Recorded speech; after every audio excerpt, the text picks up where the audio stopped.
Perkenalkan, saya Neni Restiana, CGP Angkatan 11 dari SMP Negeri 3 Kendawangan, Kabupaten Ketapang. Di video ini, saya akan melakukan wawancara dengan kepala sekolah di instansi tempat saya mengajar, yaitu Bapak Aliman Nuryadin. Assalamualaikum warahmatullahi wabarakatuh, Pak. Waalaikumsalam warahmatullahi wabarakatuh. Gimana Pak kabarnya hari ini? Baik, Bu. Ya. Apa nih yang bisa saya bantu? Ya, di kesempatan ini Pak, saya ingin minta tolong pada Bapak untuk tugas saya pada modul 3.1 tentang pengambilan keputusan berbasis nilai-nilai kebajikan universal di sekolah yang Bapak pimpin. Oke. Jadi kita akan melakukan wawancara untuk beberapa pertanyaan ya Pak. Oke. Silakan. Untuk pertanyaan yang pertama Pak, selama Bapak menjadi kepala sekolah, bagaimana cara Bapak mengidentifikasi kasus-kasus yang merupakan kasus dilema etika atau kasus bujukan moral? Bagaimana cara mengidentifikasinya Pak? Oke, baik. Terima kasih, Bu ya. Di sekolah kita ini memang sering terjadi atau kadang-kala terjadi kasus-kasus yang merupakan kasus dilema etika atau bujukan moral. Nah, salah satu cara mengidentifikasinya adalah kita melalui struktur sekolah, ya, melalui wali kelas, kesiswaan. Identifikasi yang dilakukan adalah memastikan bahwa ini kalau konteksnya siswa ya, memastikan bahwa kasus-kasus yang terjadi itu ya adalah kasus yang secara fakta itu nyata adanya. Nah, kemudian kalaupun kasus itu terjadi di lingkungan kita guru, ya tetap saja secara jelas data, ya kemudian faktanya itu harus didapat secara utuh supaya apa? Supaya pengambilan keputusannya itu ya tepat sesuai dengan apa yang diharapkan dalam pengambilan keputusan. Nah, termasuk juga bujukan moral ya, supaya apa? Supaya identifikasi yang kita lakukan ini ya betul-betul bisa didapat data yang valid seperti itu. Jadi untuk kasus dilema etika itu memang tidak seluruhnya dapat mewakili semua suara ya Pak, karena kan dilema etika itu kan berkaitan dengan benar lawan benar. Kemudian kalau yang bujukan moral itu kan kita pasti mengatakan tidak ya, karena dia kan benar lawan salah. Kalau dilema etika itu mungkin seperti kita makan buah simal kamal ya Pak. Baik Pak, untuk pertanyaan yang kedua, selama ini bagaimana Bapak menjalankan pengambilan keputusan di sekolah yang Bapak pimpin, terutama untuk kasus-kasus di mana ada dua kepentingan yang sama-sama benar atau sama-sama mengandung nilai kebajikan? Kira-kira bagaimana caranya Bapak mengambil keputusannya kalau dua-duanya itu bernilai benar? Oke, baik. Jadi terima kasih Bu. Jadi sudah menjadi proses yang normal di sekolah kita bahwa setiap pengambilan keputusan, baik itu kasus-kasus dilema etika atau bujukan moral dan yang lainnya, hal itu dilakukan secara musyawarah mufakat. Nah, dalam proses musyawarah mufakat atau rapat yang kita lakukan, ya disitulah kita akan coba uji pendapat dari teman-teman semua. Terlepas pendapat itu punya nilai yang kurang lebih sama secara keinginan, ya kepentingan, tetap saja itu kita akomodir. Namun demikian dalam pengambilan keputusan, nah tentu yang lebih punya sisi manfaat positifnya lebih banyak, itulah yang akan kita ambil. Nah, termasuk juga kasus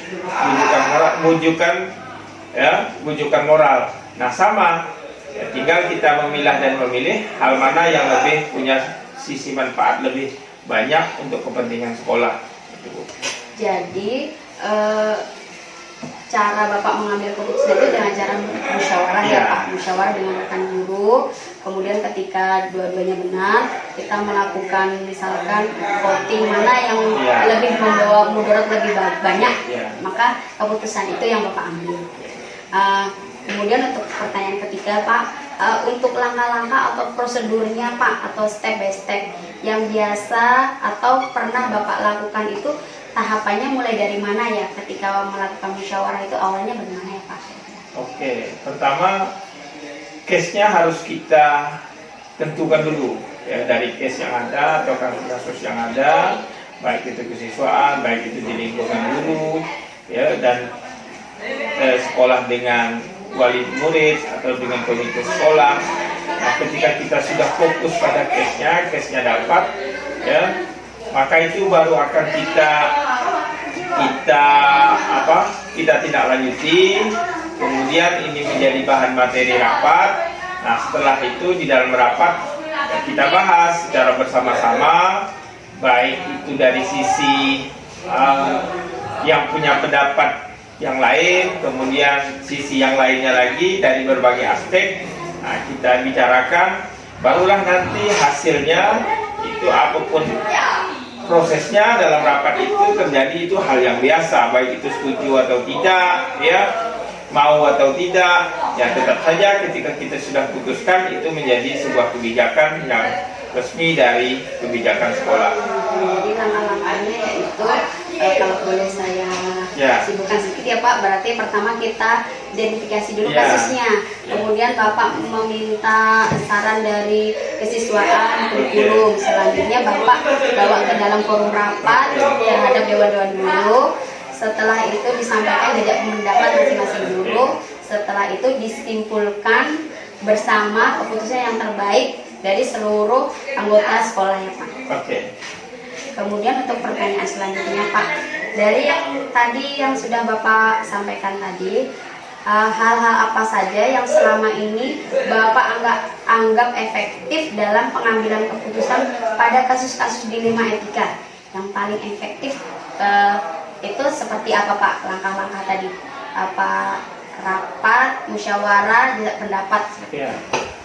Tetap saja ya, prosesnya harus dilalui melalui mekanisme rapat, musyawarah, mufakat. Nah, yang paling efektif adalah ketika kita punya informasi dalam rapat itu, informasinya valid, kemudian hasil diskusi dalam rapat itu adalah hasil-hasil data yang kita uji, baik itu dari sisi kebenarannya, kemudian nilai asas manfaatnya ya, nilai negatifnya. Nah, sehingga dalam pengambilan keputusan, baik itu pertimbangan dari para waka-waka, wali kelas ya, dan guru-guru mata pelajaran, itu secara utuh dapat kita putuskan bersama sehingga menjadi keputusan yang lebih efektif ya. Itu ya, berarti yang paling efektif adalah mengumpulkan fakta dan data di lapangan dari bawahan-bawahan Bapak ya Pak, seperti waka, kemudian wali kelas dan guru. Baru setelah itu disimpulkan keputusan bersama. Oke Pak, untuk pertanyaan selanjutnya. Lalu hal-hal apa saja yang selama ini merupakan tantangan Pak dalam pengambilan keputusan pada kasus-kasus dilema etika?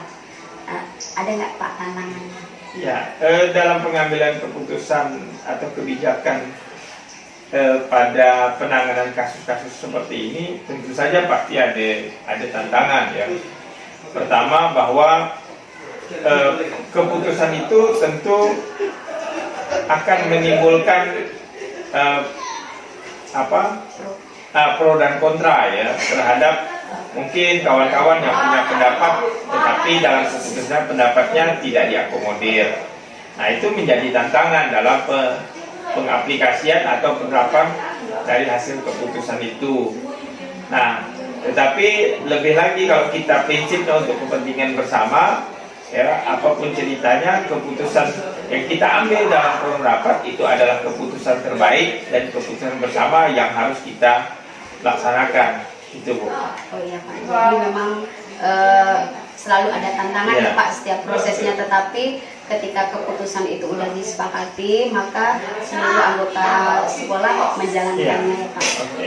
Selanjutnya Pak, apakah Bapak memiliki sebuah tata kala atau jadwal tertentu dalam penyelesaian kasus-kasus dilema etika? Misalkan apakah Bapak langsung menyelesaikan di tempat atau Bapak punya jadwal menyelesaikannya dalam waktu lain, baik secara prosedural, itu seperti apa kira-kira yang Bapak laksanakan?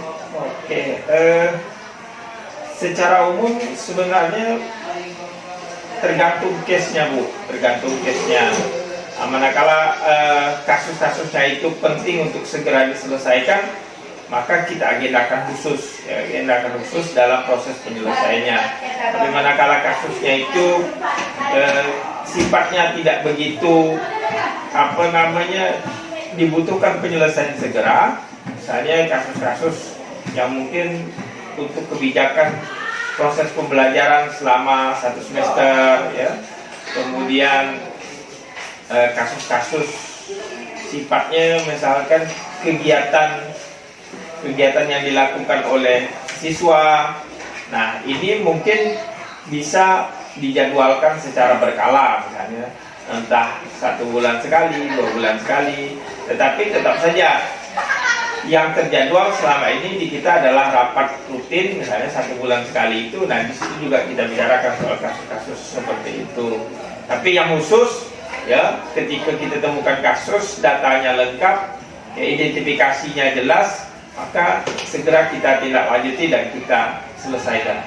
Ya, berarti Bapak mengidentifikasinya tergantung jenis kasusnya. Ya. Ketika memang kasusnya urgent harus diselesaikan, maka Bapak menyelesaikannya pada waktu itu. Tapi ketika memang kasusnya itu agak berat dan butuh musyawarah mufakat, maka diselesaikannya butuh pertimbangan dari bawahan-bawahan Bapak terlebih dahulu, ya Pak. Terima kasih Pak. Kemudian selanjutnya Pak,